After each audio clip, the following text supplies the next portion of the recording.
Good morning, ladies, gentlemen, and non-binary peoples. This is Bronson's By Any Means Necessary Fantasy Football Talk for December 10th, 2022. This will be my running back spikes and yikes. I'm sorry. It took me a while to get to this. I'm still alive. I don't really have a good reason for why I didn't do it earlier in the week, but I'm getting it done now. Let's catch you up on the last couple of days.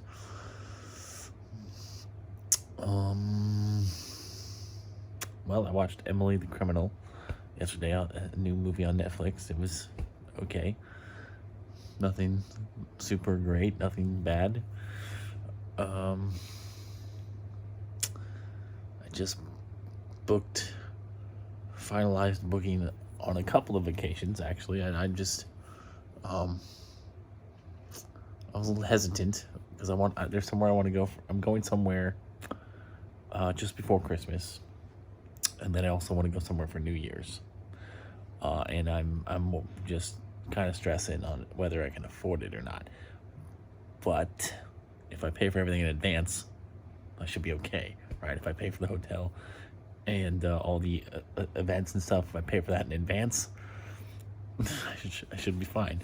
Or pay for as much of it as I can in advance, then yeah, I should be okay. So I did. So today I did a reservation for an event New Year's weekend. So now I just need to buy the plane tickets, and then when I get paid again next week, I'll probably pay for the hotel for that. And then I also have my trip that's coming this next weekend.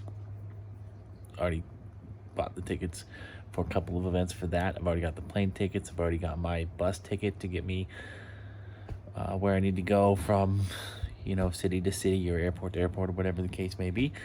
The only thing I haven't paid for is the hotel, but I've already budgeted for that. I'm gonna have plenty of money for that because I'm gonna get paid.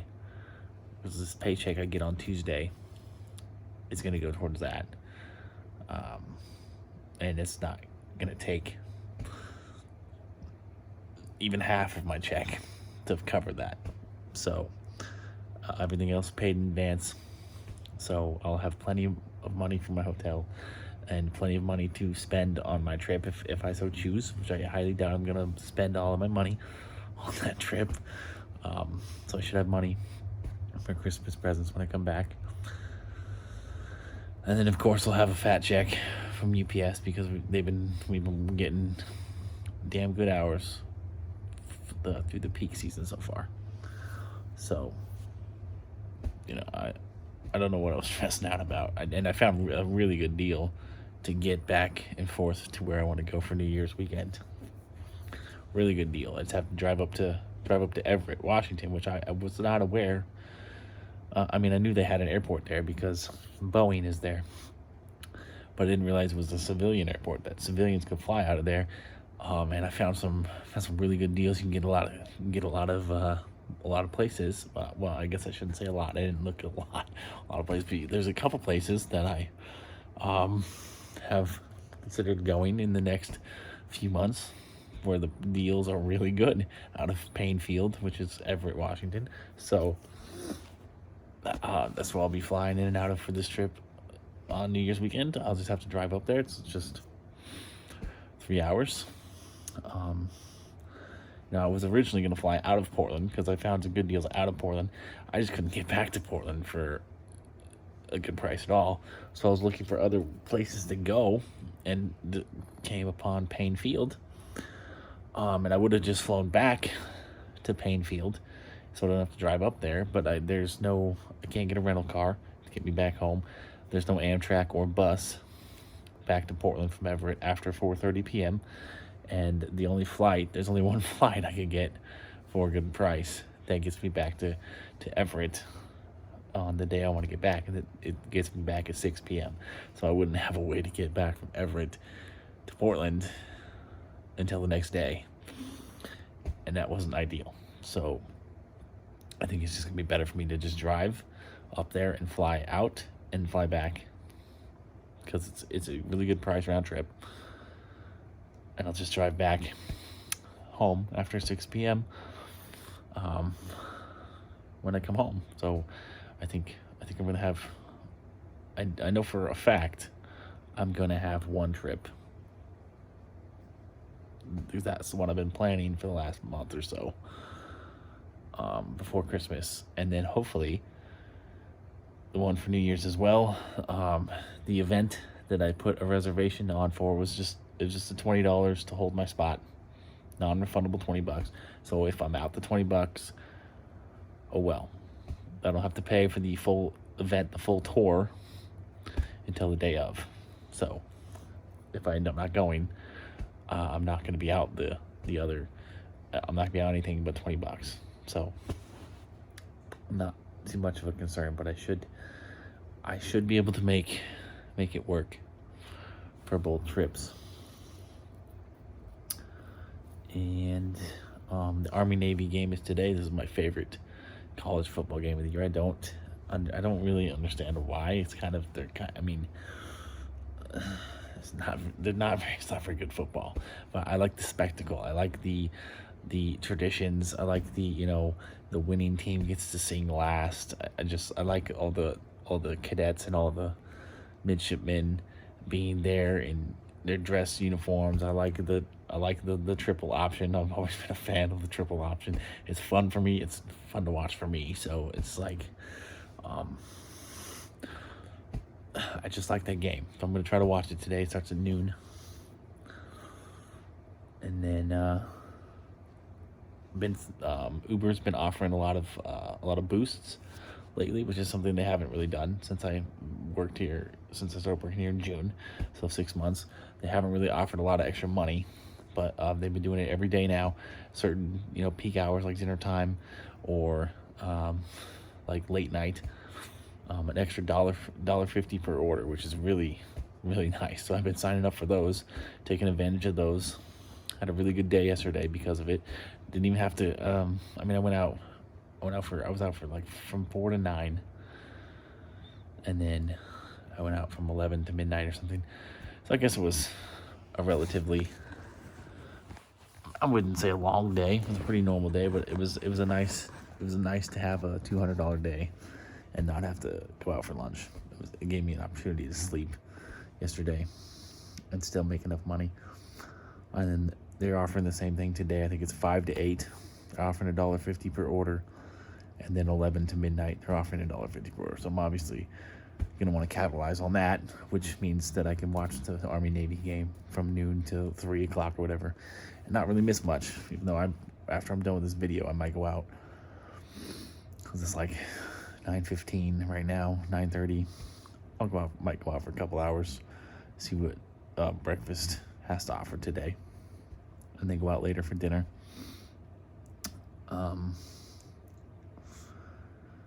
We had a potluck at UPS today. There was a lot of food. It seems like everybody kind of brought some. I kind of forgot. They told us on like Tuesday, I think, and I was like, oh, I got to remember to get something for that.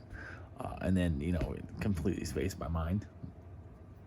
So when I got there this morning, I was like, oh, great. Oh, shoot. I forgot something. Forgot to bring stuff, but nobody even noticed because there's so much stuff. So much food.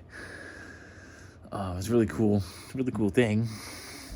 To kind of see that, team, I guess, morale building exercise. I don't know what it exactly was, but this one lady who I'm not a super big fan of, she's kind of a negative Nancy. She's an older lady, good worker, really good at her job, which is something you can't really say for 80% of the people who work there. She made some gravy that was excellent. I don't know how she made it. It was definitely like pork gravy of some sort. It was kind of like a chili. It was really good though, really, really good. I gotta ask her how she made that. For biscuits and gravy. Then we had some donuts, and then just had a lot of stuff. Fruit, some watermelon, some cantaloupe, good fruit. Yeah, it's nice. It was nice. But anyways, let's get to this running back stuff. It's been 10 minutes. Your top 30 running backs for week 14. Starting with 1 through 10, we got Austin Eckler at one versus the Dolphins. 2, Christian McCaffrey versus the Buccaneers. 3, we got Saquon Barkley versus the Eagles. 4, Joe Mixon versus the Browns. 5, Derrick Henry versus the Jaguars. 6, Dalvin Cook at the Lions. 7, Ramondre Stevenson at the Cardinals. 8, Tony Pollard versus the Texans. 9, Kenneth Walker versus the Panthers, who is still questionable. He's a game-time decision. And then 10, we got Travis Etienne at the Titans. So I know that I did this after Thursday, but Josh Jacobs obviously probably would have been top 10 guy. He probably would have been top 5 guy. And then Cam Akers probably would have been on this top 30 list as well, because as you'll find out later, the bottom of this top 30 list is not great. So Cam Akers probably would have been a top 25-ish play coming in, I think. And then 11 through 20, your running back 2s. We got Nick Chubb at the Bengals. At 12, we got DeAndre Swift versus the Vikings. 13, we got James Conner versus the Patriots. 14, we got Ezekiel Elliott versus Texans. So both Cowboys running backs. Top 15 plays against the Texans. 15, we got Miles Sanders at the Giants. 16, Dameon Pierce at the Cowboys. 17, Isaiah Pacheco at the Broncos. So Isaiah Pacheco is climbing the ranks. He's now in the top 20 for the week. I don't know where my drink is. I lost my drink at work at UPS earlier too. It's just a theme today, apparently. Oh, I left it on top of my refrigerator. That's why I can't find it. The 18, we got Latavius Murray versus the Chiefs. 19, Deontay Foreman versus the Seahawks. And then 20, we've got Najee Harris versus the Ravens.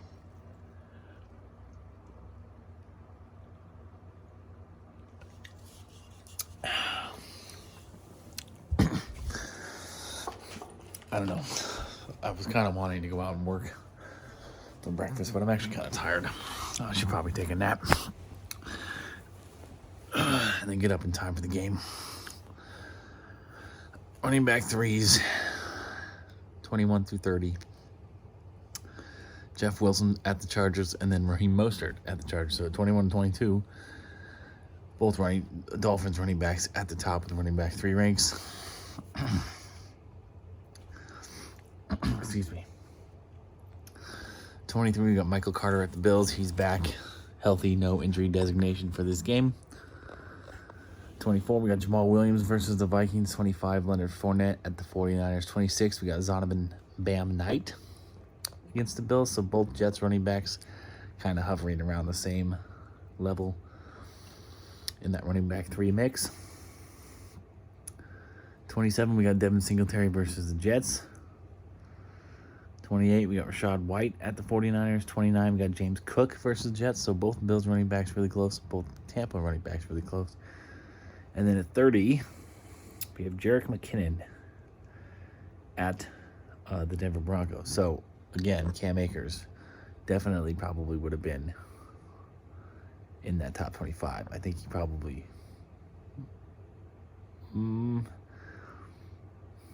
top 25, maybe 26th, behind Leonard Fournette, maybe ahead of Leonard Fournette. I don't know where he would have been, but I probably would have put him at about 26.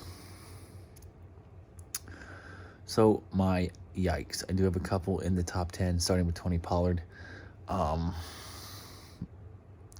He's, despite the fact that he's obviously the more explosive, more talented back in Dallas, he still is the running back 2 in Dallas. Zeke Elliott still gets the premium touches in the goal line and stuff like that. So it's hard to trust Tony Pollard as running back 1. In my opinion, I think they're both, just like the experts, I think they're both a good play this week. They both should be in your lineup this week. But I can't put Tony Pollard ahead of Zeke. So Tony Pollard in the running back 2 mix for me. Kenneth Walker as well is a game time decision. It's really, really hard to know if he's going to play because Pete Carroll is notorious for not really being honest. So he's a really risky play. It's a good matchup, but I think even if he does play, he's not going to be 100%. So I have him a little bit lower. He's in the running back 2 mix for me. Next, yike, in the running back 2 conversation is Latavius Murray. I think the Broncos are going to get blown out in this game, which means they're going to abandon the running game early. And Latavius Murray, just honestly, he never really was very good, but he's certainly not very good now. And so even with the volume he gets, he's not more than a running back 3 for me. And this week in a bad matchup, definitely running back 3. And my other yike is Jerick McKinnon. I know he gets a lot of, I wouldn't say a lot, but he gets enough passing game work to be in the conversation, in the flex conversation. But he's not going to be in my lineup. I don't have him anyways, but I wouldn't put him in my lineup anyway. I don't think he sees enough volume to be in the top 30. So he's outside my top 30. My spikes then, because I'm downgrading 2 guys from the from the running back 1 line to the running back 2 line. I got to upgrade 2 guys to the running back 1 line, and starting with Nick Chubb, I'm moving him from 11 to 10 or 11 to 9. I'm a big Nick Chubb fan, and I think with Deshaun Watson back, I think that's only going to help his situation. Deshaun Watson should be better this week. They are going to have to score points to keep up with the Bengals. So I like Nick Chubb to get a couple of touchdowns in this game. Top 10 play for me. And then James Conner, coming off a bye, seems to be healthy. He had a pretty big day last week, or not last week, but in week 12 before the bye. 120 yards rushing, no touchdowns though. But I think that changes this week. I think he has another 100+ yard day. Gets a touchdown this time. Top 10 play for me. So I'm moving him from 13 to 10. And then because of downgrading Latavius Murray, I've got to move somebody up. Jamal Williams, still in the running back 2 conversation for me, despite DeAndre Swift being healthy, because Jamal Williams isn't going away. Jamal Williams was still a factor when DeAndre Swift was healthy before. He was a factor last year when DeAndre Swift was having a monster year. Jamal Williams is still the leader in touchdowns this year. Jamal Williams still a running back 2 play for me until further notice. So he's definitely in the top 20. Latavius Murray is out. And then because I'm knocking Jerick McKinnon down, I got to put someone else in. And I'm going to go with one of the Ravens running backs, whether it's Gus Edwards, Kenyon Drake, or J.K. Dobbins. Sounds like J.K. Dobbins could be back this week. I think because they gave J.K. Dobbins J.K. Dobbins wasn't ready when the season started. That's why he missed the first, I think it was 2 weeks. And then he came back, clearly still wasn't ready. So they gave him, another month and a half or whatever off. He hasn't played since week 6. So I guess it's been 2 months. He should be 100% good to go now. So I think it's going to be the J.K. Dobbins show in Baltimore again. So I would move J.K. Dobbins into my lineup if I've got him, if I've been holding him this long. That's some patience. Good for you. I did in a couple of leagues, I think. Maybe 1 league. I still have Dobbins on my IR because I've been fortunate to not need it. I think there's a league I actually still have Michael Thomas on my IR because even though I know he's not going to play again this year, I just moved into my IR instead of just dropping him just in case. I was like, I'll just drop him when someone gets hurt and when I need this IR spot for someone else. It hasn't happened yet, knock on wood. Which paper is the only thing I got near me that's used to be wood. So my Michael Thomas is still just sitting on my IR because I haven't had an injury to put someone there, but I really hope I don't get one now because the playoffs are starting soon. But I probably just jinxed myself. So yeah, J.K. Dobbins. The Baltimore backfield's been a mess all season. They have been clearly missing J.K. Dobbins. So if Dobbins is good to go, then I think Baltimore's going to trust him, and I would trust him as a flex play, especially over a guy like Jerick McKinnon, and probably over both Bills running backs because that situation is becoming a bit of a mess. I was never a big Devin Singletary believer anyways. And now James Cook's more talented.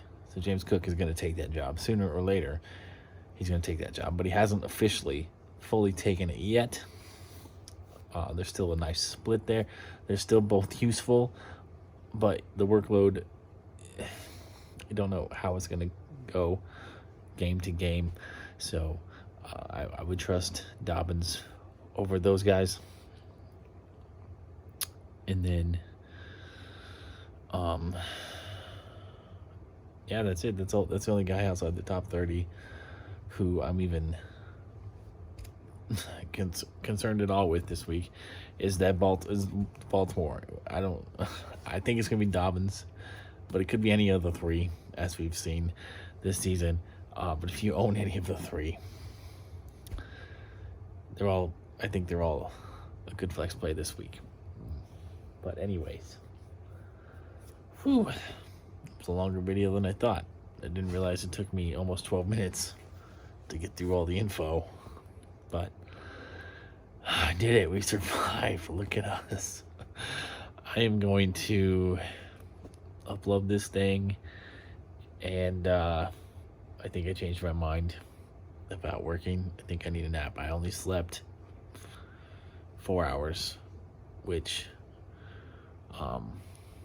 is a nice change of pace. Like the last 3 days, I've been getting normal sleep for me, which is like 4 to 6 hours a day.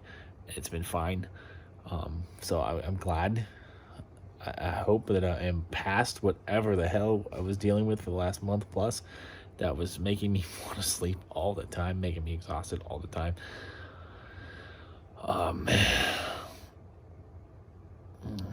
Still sneezing constantly every day. I don't know what the hell is up with that, but I'm just glad that I'm back to sleeping normally again, even if it was, not really normal. It was normal for me. And so my concern level is, I'm not super concerned with my lack of sleep because that's normal for me. That's what I'm saying. The excessive sleeping was a concern to me. So, yeah, I guess that's it. Peace, love, and nacho fries. I will be rooting. I don't know why. I always root for Navy over Army because, if I had my choice when I was trying to enlist, it would have been Army because Army had more options, career options, and they had the warrant officer program, which I was really into.